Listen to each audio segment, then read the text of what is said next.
Hello?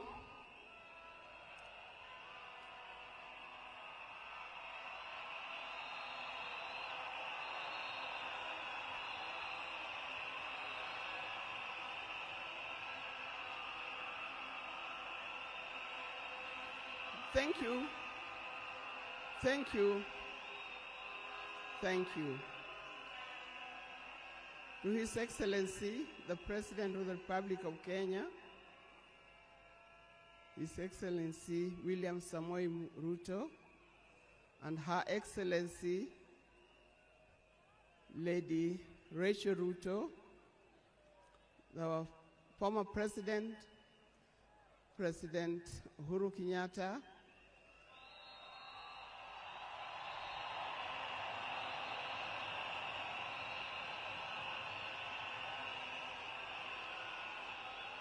the visiting president,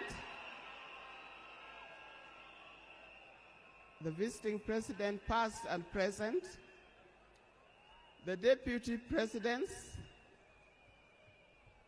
all distinguished guests, ladies and gentlemen, and watu wetu wa Kenya kwa jumla, hamjambo.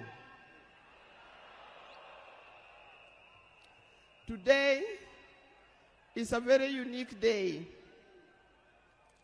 It is not every day that I would be standing here to say something to the nation and to the world about my dear husband, Raila Amolo Odinga.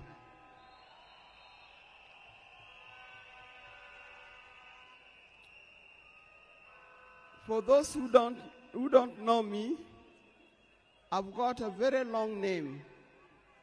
They call me Canon Dr. Ida Betty Odinga EST. Now, these names don't just come like that, but they are names that are given. I cannot forget the name that the public has given me called Min Pin.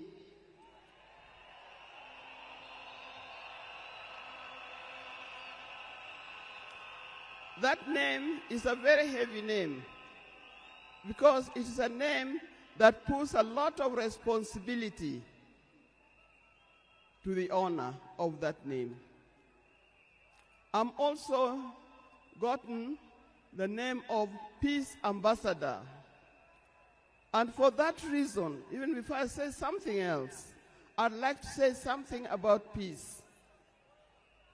One thing that I know that Raila stood for, and he keep on repeating, is that we need peace in our nation, we need peace in our homes. And peace will not survive in a situation, in a chaotic situation. For that reason, I appeal, today I appeal, let us mourn Raila in peace.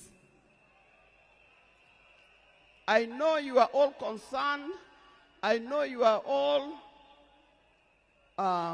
mourning, you are sad about this, but let's keep peace so that the peace can prevail, not only here in the stadium, but also in the rest of the country.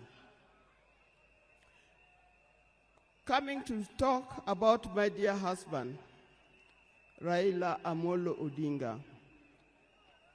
I first met Raila way back in the early 70s, and we got married in 1973. For that reason, I've lived with this man for 52 years. Many of the people that I see or who are in this stadium could have easily be our children. No wonder you call him Baba.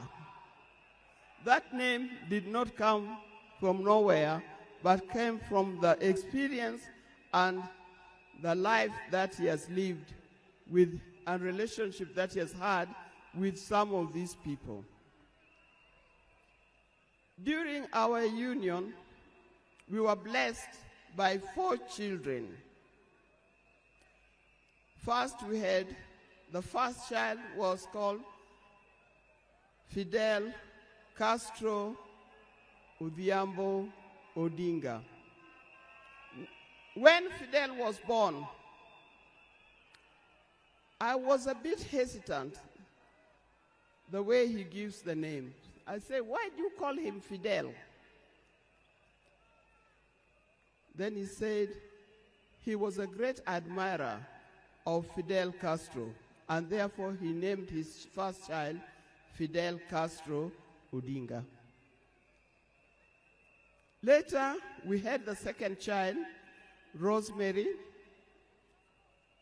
and here again, Rose is the name of my mother, and Mary is the name of his mother. We combined the 2 names together, and we called the child Rosemary. It also has a meaning to us. When it came to the third one, and he named after his best friend and his cousin called Raila Kembo, with whom they shared the name. So we ended up with Raila Odinga Odinga. Last, there was a big gap, and I'll explain to you. Last came the 4th child. The 4th child,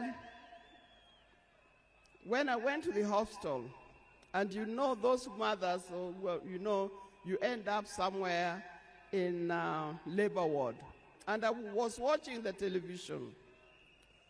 And on the television, that's the time when Nelson Mandela had come out of prison. It was he's been there for 27 years. Raila also had been in prison, but that's not why we named her Winnie. And I was watching the television. I could see Nelson Mandela and Winnie Mandela holding hands as Mandela walked out of the gates of the prison.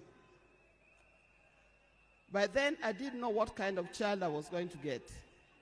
But then I said, if it's a boy, we'll name him Wilson Mandela. But if it's a girl, will be Winnie Mandela. And therefore, Winnie Mandela arrived. And that's the 4th child. I see when you look at this naming of the children, I know these days you can name your child anything that you want, but I'll appeal to those who are still having babies. Give your child a meaningful name, because you name them people you never saw, you never heard of, simply because it saw the name written somewhere. There's nothing wrong with giving our children the names of the people who in our lives we think are the heroes. Our life was not smooth life. Just like any other family, there's been ups and downs. But as we continue living together, we've learned how to cope, because we all have weaknesses and strengths. We learned to talk straight to one another. We learned to speak the truth, and we learned to forgive and move on. Now, that forgiving spirit was not only in the home, but is something that has spread to the Kenyan. You've seen how many times he has tried in the elections, but that forgiveness is paramount. So please don't carry grudges from one generation to another and from one group to another. We are all Kenyans. We are all Kenyans. We are sisters and brothers. We must learn to forgive easily and build together Kenya.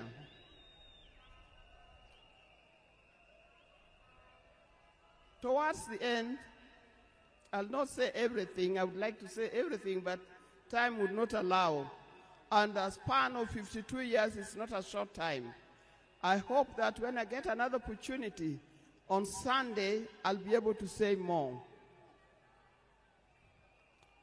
But one thing that he kept on repeating to me is that we must urge Kenyans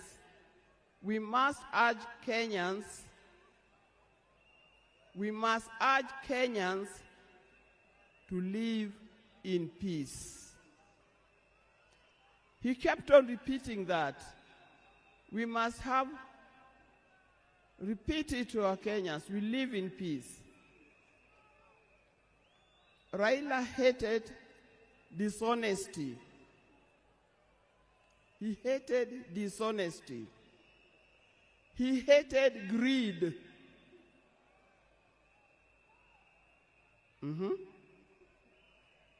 The greed that have affected the main fabric of our society.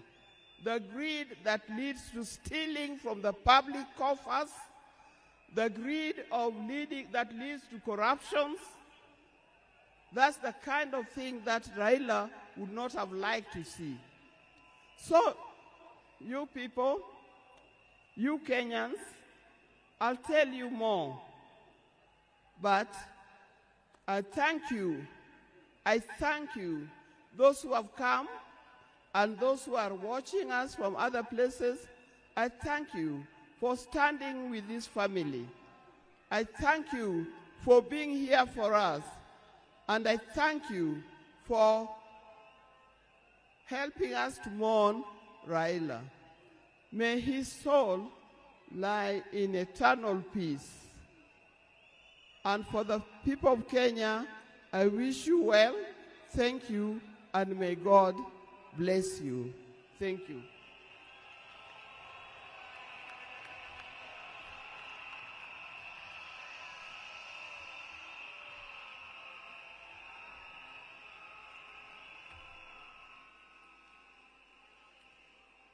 Fellow mourners, we are moving towards the end of this occasion, the first part, so that we can allow a second part that is going to take place